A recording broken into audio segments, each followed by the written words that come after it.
വാടകക്കാരനായ പട്ടികജാതിക്കാരൻ അംഗപരിമിതന്റെ കുടിവെള്ളം മുട്ടിച്ച് വീട്ടുടമ. വെള്ളനാട് കമ്പനിമുക്കിന് സമീപം വാടകയ്ക്ക് താമസിച്ചിരുന്ന ജോയി എന്നയാളുടെ വീട്ടിലെ കുടിവെള്ളം കണക്ഷനാണ് വീട്ടുടമസ്ഥൻ ആക്സാ ബ്ലേഡ് ഉപയോഗിച്ച് കട്ട് ചെയ്തത്. ജോയിയും ഭാര്യയും 2 ചെറിയ പെൺകുട്ടികളുമാണ് ഇവിടെ താമസം. കുടിവെള്ളം കട്ട് ചെയ്തത് കാരണം പ്രാഥമിക ആവശ്യങ്ങൾ പോലും നിർവഹിക്കാൻ കഴിയാതെ കുടുംബം വിഷമത്തിലായ വിവരമറിഞ്ഞ് BJPയുടെ പ്രവർത്തകർ ഇടപെട്ടെങ്കിലും കണക്ഷൻ പുനഃസ്ഥാപിക്കാൻ വീട്ടുടമ കൂട്ടാക്കിയില്ല. അതിനുശേഷം കുടുംബം വെള്ളനാട് പഞ്ചായത്ത് ഓഫീസിലെത്തി സെക്രട്ടറിക്ക് പരാതി നൽകി. അന്വേഷണത്തിന് സെക്രട്ടറി ഉത്തരവിടുകയും ശേഷം സെക്രട്ടറി ഉൾപ്പെടുന്ന സംഘം സ്ഥലം സന്ദർശിക്കുകയും ചെയ്തു.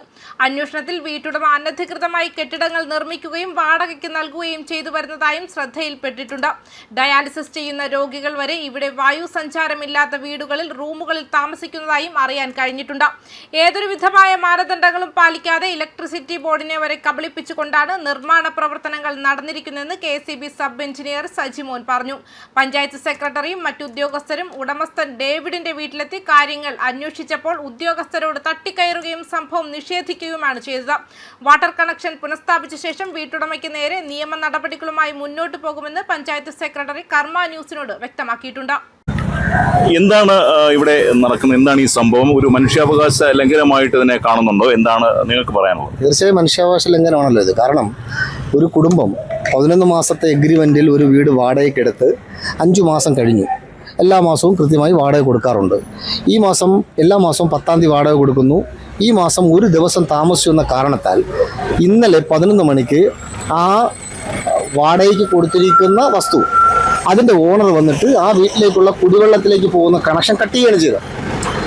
കട്ട് ചെയ്തിട്ട് ഇന്ന്, അതായത് ഒരു ദിവസം കഴിഞ്ഞ് ഇന്ന് 2:30-3 മണിയാവുന്നു. ഇതുവരേക്കും ആ കുടുംബത്തിലേക്ക് വെള്ളം കിട്ടിയിട്ടില്ല. ഞാൻ എൻ്റെ ഒരു ബന്ധു താമസിക്കുന്ന വീട് തൊട്ടടുത്താണ്. ഞാൻ അവിടെ പോയപ്പോഴാണ് ഈ ലംഘനം കാണുന്നത്. പാവപ്പെട്ടവന് കുടിവെള്ളമില്ല, കുട്ടികളെ സ്കൂളിൽ വിട്ടിട്ടില്ല, അവർക്ക് പ്രാഥമിക കരയർത്ഥം വെള്ളമില്ല, ആഹാരം ഉണ്ടാക്കിയിട്ടില്ല. അവർ 4 പേരും കൂടെ അങ്ങനെ ഇരിക്കുകയാണ്. അപ്പോൾ ഞാൻ ചോദിച്ചപ്പോഴാണ് രതീഷ്, നമ്മുടെ സുഹൃത്തു കൂടിയാണ് പറഞ്ഞത്, രതീഷ് ഇതാണ് സംഭവം എന്ന് പറയുന്നത്. ഉടനെ തന്നെ തിരക്കിപ്പോൾ പറഞ്ഞത് വാർഡ് മെമ്പർമാരായിട്ടുള്ളവരും ഗ്രാമപഞ്ചായത്ത് വൈസ് പ്രസിഡന്റും സ്ഥലം വന്ന് കണ്ടു, വിളിച്ചു. ഉടനെ ചെയ്യാമെന്ന് പറയുന്നു ചില ആൾക്കാർ, എന്നാൽ അത് പതുക്കെ ചെയ്യുള്ളൂ പറയുന്നു ചില ആൾക്കാർ. ഇങ്ങനെയൊക്കെ ഉള്ള സംസാരമാണ് നടന്നത്. പക്ഷേ വിഷയം ഇത്രയും സമയമായിട്ടും ആ കുടുംബത്തിൽ ഈ കുടിവെള്ളം കിട്ടിയിട്ടില്ല എന്നുള്ളതാണ് ഏറ്റവും വലിയ പ്രധാനപ്പെട്ട കാരണം. രണ്ടാമത്തത്, ഒരു സ്വകാര്യ വ്യക്തി നിരവധി ഒരു ഹാള് ഉണ്ടാക്കിയിട്ട് നിരവധി ബിൽഡിങ്ങുകൾ തിരിച്ച് അതെല്ലാം 3000-3500 രൂപയ്ക്ക് വാടകയ്ക്ക് കൊടുക്കുകയാണ്.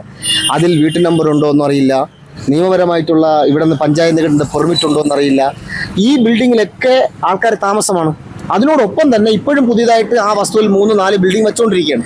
ഇതിനൊന്നും ഒരു പെർമിറ്റോ പഞ്ചായത്തിൻ്റെ യാതൊരു രേഖകളും ഇല്ലാത്ത അവസ്ഥയിലാണ് കാര്യങ്ങൾ പോകുന്നത്. അങ്ങനെയാണ് ആ കുടുംബമായിട്ട് സെക്രട്ടറിയെ കാണാൻ വന്നത്. അപ്പോൾ സെക്രട്ടറിക്ക് നിയമപരമായി അവർക്ക് അതിൻ്റെ പ്രൊസീജിയർ നടത്തുന്നുണ്ടെങ്കിൽ ഒരു പരാതിയുടെ ആവശ്യമുണ്ട്. അങ്ങനെ പരാതി കൊടുത്തു. സെക്രട്ടറി ഇപ്പോൾ അയാളുടെ സ്ഥലം വന്ന് സന്ദർശിക്കാമെന്ന് പറഞ്ഞിരിക്കുകയാണ്. ശരിക്കും ഒരു മനുഷ്യാവകാശ ലംഘനമാണ് നടന്നിരിക്കുന്നത്. ഏറ്റവും പ്രധാനപ്പെട്ട കാര്യം, ഈ ഗ്രാമപഞ്ചായത്തിൻ്റെ പ്രസിഡന്റിൻ്റെ സ്വന്തം വാർഡാണ്. നമുക്കറിയാം, ഗ്രാമപഞ്ചായത്ത് പ്രസിഡന്റ് ഇപ്പോൾ അവസാനത്തെ കേസ് മുള്ളംപന്നിയെ തല്ലിക്കൊന്ന കേസിൽ അദ്ദേഹം പിടികിട്ട പുള്ളിയാണ്. എന്നാൽ അദ്ദേഹം ഈ വെള്ളനാടും തൊട്ടടുത്തുള്ള സ്ഥലങ്ങളിൽ യാത്ര ചെയ്യുന്നുണ്ട്. ഒരു പൊതുശല്യമാണ് ഇവിടുത്തെ ഗ്രാമപഞ്ചായത്ത് പ്രസിഡന്റ് ശ്രീ വെള്ളനാട് ശശി. അപ്പോൾ അദ്ദേഹത്തിൻ്റെ വാർഡിലാണ് ഈ സംഭവം നടക്കുന്നത്.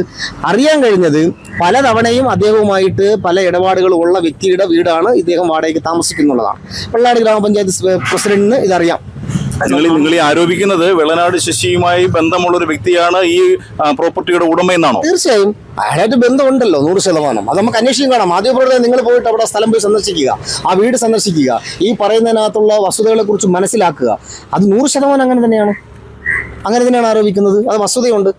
ഇദ്ദേഹം വേറെ ഏറ്റവും വലിയ പ്രശ്നം, ഈ ഗ്രാമപഞ്ചായത്തിൽ ഏകദേശം ഒരു 10-40,000-ഓളം വരുന്ന സാധാരണപ്പെട്ട ജനങ്ങൾക്ക് ഈ ഗ്രാമപഞ്ചായത്തിലെ പ്രസിഡന്റ് ഒളിവിലാണ്. അദ്ദേഹം പിടികിട്ട പുള്ളിയാണ്. പഞ്ചായത്ത് സെക്രട്ടറിയുമായിട്ടുള്ള പല കാര്യങ്ങളിലെയും സൗന്ദര്യപ്പിണക്കവും വ്യക്തിപരമായ പ്രശ്നങ്ങളും പരാതികളും കാരണം ഈ ഗ്രാമപഞ്ചായത്തിലെ 10-40,000-ഓളം വരുന്ന സാധാരണപ്പെട്ടവന് കിട്ടേണ്ട ആനുകൂല്യങ്ങളും അവർ കിട്ടേണ്ട സർവീസ് മുടങ്ങുകയാണ് ഈ ഗ്രാമപഞ്ചായത്തിൽ. ഇത് ചോദ്യം ചെയ്യുന്നില്ല. അപ്പോൾ ഇത്തരത്തിലുള്ള ശീതകാല സമരവും ഇത്തരത്തിലുള്ള സമീപനവും പിടികിട്ട പുള്ളിയുടെ സമീപനവും ഒക്കെ ഇത്തരത്തിലുള്ള പാവപ്പെട്ടവന് കിട്ടേണ്ട ആനുകൂല്യങ്ങൾ നിഷേധിക്കപ്പെടുകയാണ്. ഇതാണ് ചോദ്യം ചെയ്യപ്പെടുന്നത്.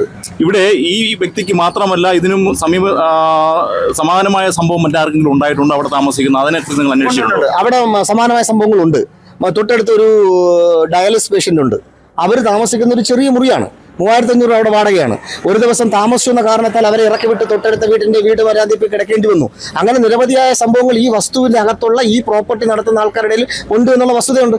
ഇനി ബാക്കി കാര്യങ്ങൾ ഞാൻ പറയുന്ന മാധ്യമപ്രവർത്തകരായ നിങ്ങൾ ഇതിനെക്കുറിച്ച് നിരവധി മനസ്സിലാക്കുകയും ഇതിന്റെ എന്തൊക്കെ രേഖകളാണ് കിട്ടേണ്ടതെന്നുള്ളത് വെള്ളനാടിന്റെ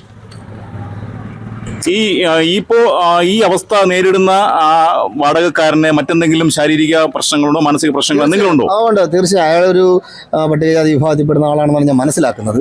പിന്നെ അദ്ദേഹം ഒരു വികലാംഗനാണ്, 2 പെൺകുട്ടികളുടെ അച്ഛനാണ്. അയാളുടെ ഈ ശാരീരിക പരിമിതി വെച്ചുകൊണ്ടാണ് അയാൾ ആ കുടുംബം പോറ്റുന്നത്. അപ്പോൾ അത്തരത്തിലുള്ളൊരു വലിയ നീതി നിഷേധമാണ് അവിടെ നടന്നിരിക്കുന്നത്. ഈ ചെറിയ കാര്യമല്ല.